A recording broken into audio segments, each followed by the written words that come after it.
It's time for Football at 4 with Geoff Mosher. I think our track record in the last 20 years, how many NFC East titles, playoff appearances, and appearances in the NFC Championship game, those are some of the metrics I look at, and I'll compare our record with almost anybody. Powered by the Inside the Birds podcast. Now, live from inside the Matt Black Kia Studios. This is Football at 4. All right, Football at 4 is powered by the Inside the Birds podcast. A new one is out today, and it dropped with a 53-man roster projection on the offensive side of the ball. We'll dive into some of Mosher and Kaplan's thoughts on that. There's a lot of interesting battles. And, of course, Geoff Mosher is here on a Monday edition. You know, a lot of people are trying to give the comparison of what Ben Simmons is going through right now to the kind of stuff that Carson Wentz went through last year, Motion. Wentz was a guy who, man, he just did not look like the same player, similar to what we saw in these playoffs here. Just two guys that maybe just mentally didn't want to be here anymore. Yeah, I think there's maybe some fair comparison on that. I think the bigger difference is that this is kind of an extension of what we've seen from Ben over the years. Now, I'm sure if we go back and look at box scores from Sixers playoff games last year, the year before, and before that, we saw a little bit more fourth quarter damage done by Ben from a scoring standpoint. Not a shooting, but maybe a scoring standpoint. It definitely feels like there's been a regression this year where he's just now a non-factor on the offensive end, especially later in the games. Whereas Carson, we kind of thought at the end of 2019 he had snapped out of a slump, picked it up, and then he went into 2020, and obviously each game was progressively worse and worse and worse. And obviously his feelings about the organization had changed along the way, and, you know, who knows where Ben is at mentally. But definitely some comparisons in kind of like elementary things that are part of the game. Like you think about Ben just passing up a wide open shot last night underneath the basket to Maxey, right, who gets fouled and doesn't make one of the free throws, to Carson's inability to maybe throw a simple check down at times, or just, you know, that play against Dallas where he drifted out of the pocket for 10 seconds and then still took a sack and fumbled. And it's like, you're just missing out on some really obvious stuff here, Carson. There's something going on between the ears that is hard for us as either media or fans to really understand. Yeah, I know. You wonder, like, I don't know, like, do you get to a point where you just don't want to be somewhere or in that moment anymore, and, you know, you just mentally are not there, and then obviously if you're playing at that high of a level, that is exposed. Like, your mindset exposes that you don't want to be there, and that's what your thoughts are, even though you're not saying that verbally. Yeah, that's a great question. And it almost provokes the question from Carson's side, like, was there a point last year where he knew he was not coming back? Was it right after the benching, or was it when he didn't get the job back the next week? And because he was benched and never got back, I don't think we ever got to see what a Carson Wentz who was completely checked out would play like. I don't think he was checked out before the bench. I think he was just playing worse and worse and hit and things around him were apart. And he will never know probably, but you part of it.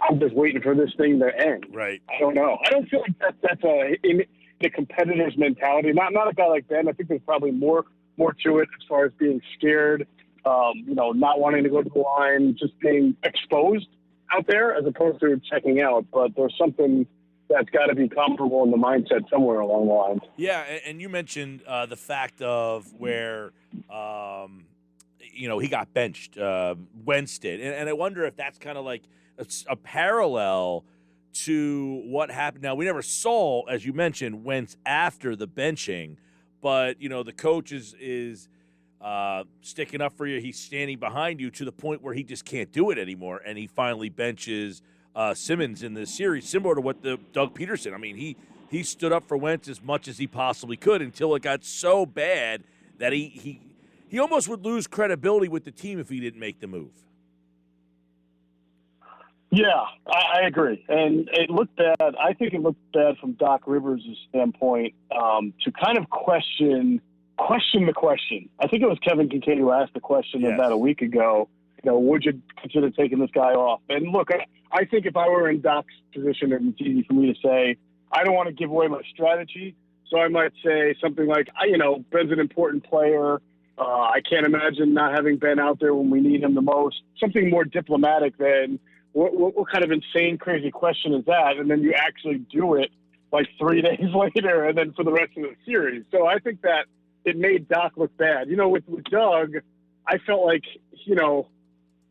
he was trying as hard as he could to defend Carson, without attacking the media. But then he got into a point where he did criticize Carson a little bit, and then he got some blowback for that. So I don't know if there's a right answer.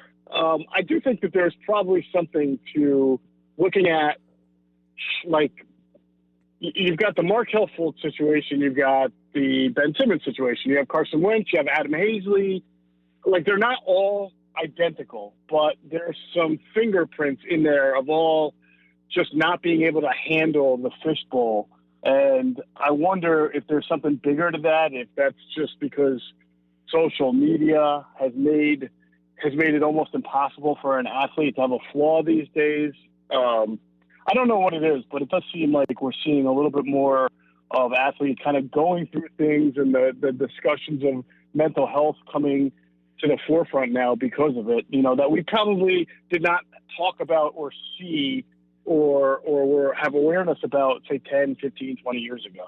All right, you guys on the latest edition of the Inside the Birds podcast with Adam Kaplan and Geoff Mosher here for Football at 4, kind of looked at the offensive side of the ball, this 53 roster projection. So let's kind of jump down the list a little bit of some of the interesting battles, because there's a lot. We kind of have gone over some of them, but, they just add Nick Mullens to the roster. We would imagine that all three of these guys will be here. Do you think Mullens will be around? It's an interesting conversation that Adam and I had, almost a debate, because there's really no reason for Nick Mullens to make the 53 as long as Jalen Hurts and Joe Flacco are healthy. Nowadays teams keep two quarterbacks, and they're pretty good with that. And if they want a developmental guy, they keep him on the practice squad.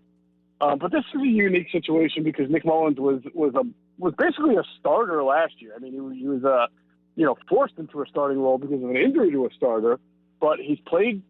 He started a lot of games. You don't usually have a third-string quarterback with as many starts as Nick Mullens has, and so I only kind of leave the door open because the Eagles tend to be surprising with their quarterback decision-making, and they're always talking about wanting to look for that next cheap backup. Ever since they drafted Jalen Hurts, they've been on that. And obviously, Flacco's only going to be here for a year, you would think, and if Jalen Hurts cements the job, or if somebody else, if it's going to be Deshaun Watson or somebody else, they're still going to need a cost-efficient backup, and that's where Nick Mullens comes in. And if you cut the guy at the end of camp, you do wonder, because he's a quarterback who has experience, if you risk then losing him off waivers to another team. Right.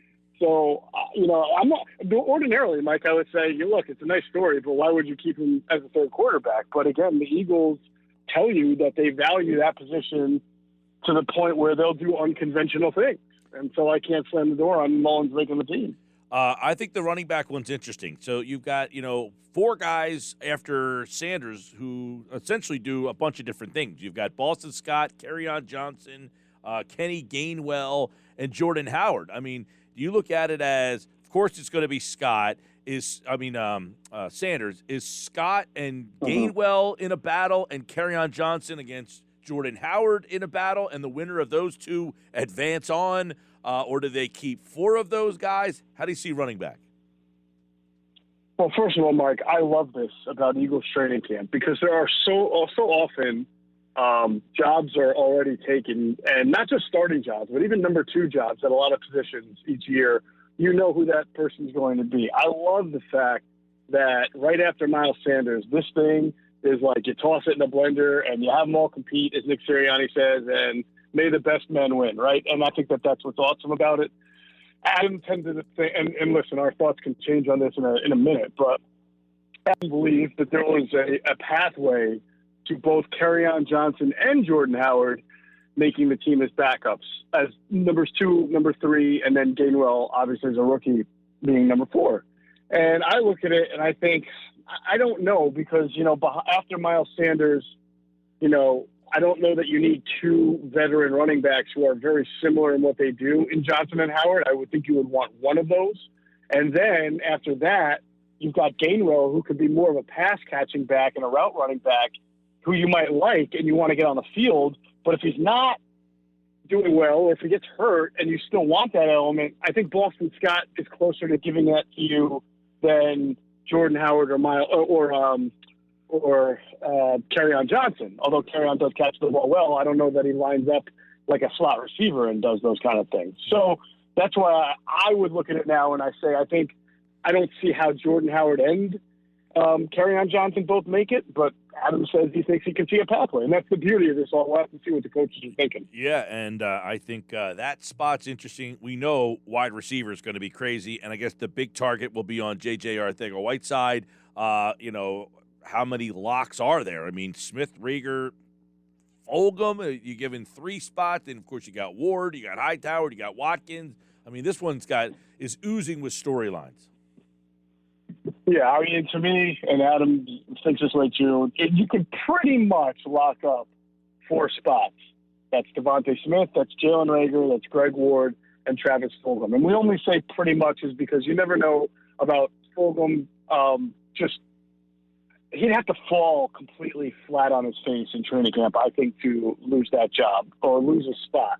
Because what weeks last year, there's not a lot. I mean, he has very good skill set. He has good size. He plays the X.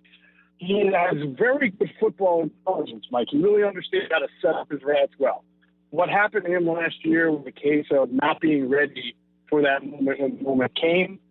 He's a football lifer, like a lot of kids who grow up in Texas or Ohio or Pennsylvania. He grew up overseas. I don't know that he understands how to treat the game. Every minute of practice, like it's your last, But this new coaching staff, you got to give him the benefit of the doubt to at least make him a functional player and try to carry over what he did last year. So I see him on the team. I, of course, see Greg Ward because he's reliable as a slot receiver and possibly in special teams as well. But after that, it depends. Do you keep 5 or 6? So do you have 2 guys fighting out of the 3 or 4 left, or is it 1 guy fighting out of the 3 or 4 left? And you can circle each one to point out their question marks. I think Whiteside has really done nothing in 2 years. John Hightower got open a lot last year, but dropped the ball, has some maturity issues as well. Quez Watkins missed most of the year last year, made a play late in the year, has some return ability, but not guaranteed anything because he's a 6th-round pick. And then, of course, the Osmond kid who is a rookie free agent. So it's another cool part of training camp. I mean, all these guys are going to get equal opportunity, and you'll see which one kind of rises to the top. Yeah, that wide receiver thing is going to be interesting because it's like, hey, John Hightower last year averaged almost 17 yards a catch, and a very unpolished kid. Do they say this guy's got something in him that we can get something? Watkins, on the other hand, a very different type of dynamic player who I don't think they used very good at all last year. But can both of those guys make the team? You know what I mean? Yeah, I mean, theoretically both could, as long as they came to camp and really had great camps and showed that they've improved from last. Hightower had a high average per catch, but he dropped like 4. Imagine what he would have been if he had actually made a couple of those catches that he dropped down the field. So He also is a kid who, as we're talking about, needs to get bigger, needs to get more mature, and take the job as serious as possible. And he's going to find that out. When he reports to camp and he looks around and he sees, oh, well, now we got Devontae Smith and Fulgham's still here and they signed a rookie free agent and I'm running with the 3rd team trying to make it, so he's going to have to take the job as serious can be to really stand out. Not going to be given to him. Geoff Mosher, Football at 4 here, looking at the Eagles 53-man on the offensive side. They broke this down today. You can listen to the full podcast, InsideTheBirds.com, and the Inside the Birds podcast, where you can get wherever you listen to your podcast. And then, of course, that offensive line, it's not just left tackle. I guess there's a lot of depth positions here that are going to be interesting as well. We all know Mailata Dillard is the main event there. But, the depth on this offensive line is going to look a lot different this year. It's going to be a lot different. It's going to be competitive again. I mean, you've got the starting four, and then obviously there's going to be a battle at left tackle between Mailata and between Andre Dillard. And as I said on the pod, I hope whoever loses that battle stays on the team. Yeah, we'll try to reconnect with Geoff there. You're just kind of breaking out. But, you know, the one thing we're talking about with that, we all know the Dillard versus Mailata thing is going to be a big, but we talked about how different this offensive line, the line's going to look a lot different because you're going to have your starting line mostly likely back, Brandon Brooks and Lane Johnson on one side, Isaac Sayamala and the winner of that battle at the other with Jason Kelsey. But the backup unit's going to have a lot more depth and talent and experience than they had in the past, where you're going to have Nate Herbig now with some starting experience behind him, Jack Driscoll, Landon Dickerson. And then I would imagine that the rest of the spots are kind of up for grab. I don't know that Matt Pryor makes this team again. That would probably be a spot where they are going to, and the kid that they add, the guy they added from the Colts, we're not sure if he's going to be able to play. He had the knee injury, so we're not sure if he's going to be. Plus, Landon Dickerson, we're not sure if he's going to be ready to play either. But if you look at the depth chart on the offensive line with the different guys they have with Herbig and Driscoll and Landon Dickerson and LaRaven Clark, if he's ready to go, they're definitely going to have a lot more depth options on the offensive line. The one spot we haven't gotten to yet, if we can reconnect with Geoff Mosher, is the tight end spot. So let's finish up on the offensive line stuff, because as we were kind of mentioning, Geoff, you got Herbig, who now has starting experience, Driscoll, who now has starting experience. You've got Landon Dickerson. You don't know where he is. LaRaven Clark has some starting experience. I would imagine Matt Pryor, that experiment is probably done. So it's going to have the look. The line's going to have a different look for positive reasons, because you're getting guys back healthy, and that's a good thing. Yeah, no doubt. And then last year with the disaster only winds up being helpful this year because guys got so much experience last year, like a Driscoll and like a Herbig. I mean, those guys started a lot of games, and now they're looked at as some top backups. So as you mentioned, you got your starting four. Whoever wins the left tackle job is 5. Whoever's the backup is 6 from that. And then Dickerson, I heard you talk about him, that he's obviously going to be on the team. I'm sure he's going to be, well, I'm not sure, but it's my understanding he should be healthy enough to go by the season opener. That would be 7. And then, if you take Driscoll and Herbig, that's 8 and 9. And some teams only keep 8 or 9. So I don't know that there's a real opening for anybody else to really make the team unless there's a move made or an injury that happens.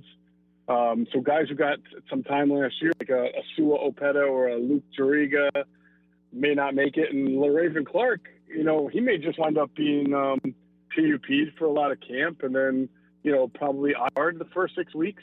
That's what I almost wonder if they do that just to kind of like be able to have him as an extra offensive lineman, but kind of having him occupying the 53.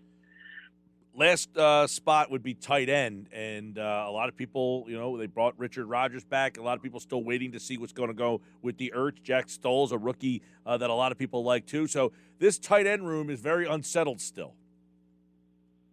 Unsettled, but I would say of all the positions, to me, what makes the most logical sense is Ertz is not going to be there. Goddard's your number 1 tight end. I believe Richard Rodgers will be your number 2 tight end, because if you look at everybody else, a Jason Kroom, a Tyree Jackson, a Caleb Wilson, I mean, Richard Rodgers stands out among all of them as an obvious guy who can both block, catch, has NFL experience, has been reliable since he's been an Eagle. To me, he's your number 2 tight end. And, from what we're hearing, Jack Stoll, the rookie free agent, is a guy that they were really, really happy to get, and then even happier in the OTAs that they did have, the revised ones, with how he was able to absorb the playbook and stand out. So he has a good shot to make the team as a number 3 tight end. And I think those other names that we've talked about, you'll find, Hakeem, you can throw Hakeem Butler into the mix. Yeah, right. They're trying to get onto the practice squad and be developed there.